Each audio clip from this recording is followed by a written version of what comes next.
Hello les amis, j'espère que vous allez bien. Dans cette vidéo, on va parler du choix intertemporel du consommateur, plus précisément de la contrainte budgétaire. Avant de commencer cette vidéo, si vous n'êtes pas abonné, abonnez-vous et activez la cloche de notification pour être notifié dès que je publierai les prochaines vidéos. Dans cette partie, l'objectif est de déterminer la contrainte budgétaire intertemporelle actualisée. Donc, on va supposer un consommateur qui vit deux périodes. La première période peut être considérée comme la vie active et la seconde période comme la retraite. Pour atteindre notre objectif, nous allons passer impérativement par deux étapes. La première étape, on va déterminer la contrainte budgétaire intratemporelle pour la première période. La deuxième étape, on détermine la contrainte budgétaire intratemporelle pour la deuxième période. Allons-y. Et la contrainte budgétaire intratemporelle de la première période. Si nous allons utiliser les éléments suivants. R1, c'est le revenu de la première période. C1, le niveau de consommation.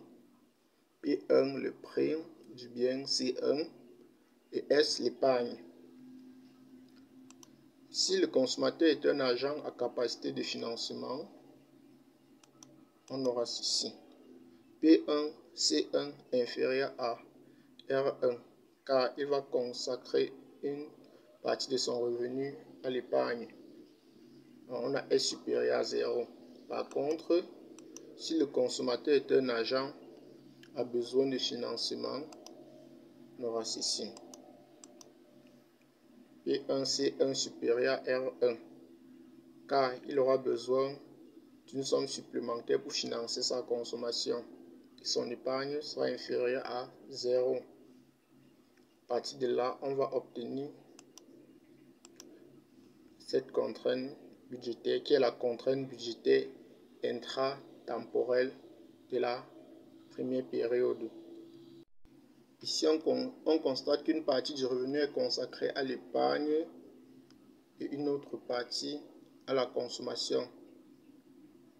P1C1 mesure la dépense totale du consommateur. Passons à la deuxième étape. La contrainte budgétaire intratemporelle de la période 2.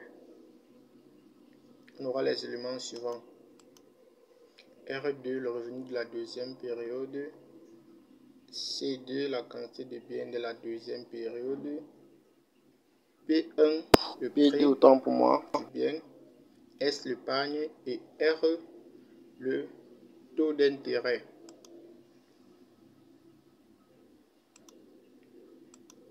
Si le consommateur est un agent à capacité de financement, on aura ceci. P1, P2, C2 supérieur à R2. Car, en plus de son revenu de la seconde période, il pourra utiliser l'épargne de la première période, plus l'intérêt. S supérieur à 0. Par contre, si le consommateur est un agent à besoin de financement, on aura ceci. P2, C2 inférieur à R2, car il va utiliser une partie de son revenu de la deuxième période pour rembourser sa dette de la première période. Et S inférieur à 0. À partir de là, on obtient ceci. R2 plus S. S c'est l'épargne plus R fois S. C'est ça l'intérêt. R fois S égale à P2C2. Là, nous pouvons mettre S en facteur. On obtient ceci. la contrainte budgétaire intra-temporelle de la période 2. Contrainte budgétaire intertemporelle actualisée du consommateur en combinant les deux premières équations, c'est-à-dire la contrainte budgétaire intra-temporelle de la première période et la contrainte budgétaire intra-temporelle de la deuxième période. On obtient donc ici, à partir de la première équation, on va isoler S dans l'épargne. Avec ça, on obtient cette équation. On va appeler ça 3. 3 dans 2. Donc on va substituer ici dans la deuxième équation. Le faisant, on obtient ceci. À partir de là, on peut multiplier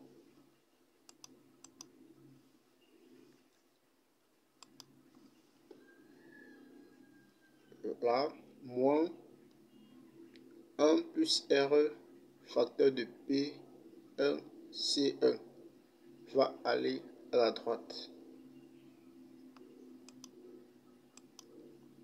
On obtient ceci. Puis en divisant cette équation par 1 plus RE, on obtient ceci, qui est la contrainte budgétaire intertemporelle actualisée. C'était tout pour cette vidéo. N'oubliez pas de vous abonner et d'activer la cloche de notification. N'hésitez pas de laisser les commentaires en cas de soucis ou de remarques. À très bientôt. Ciao.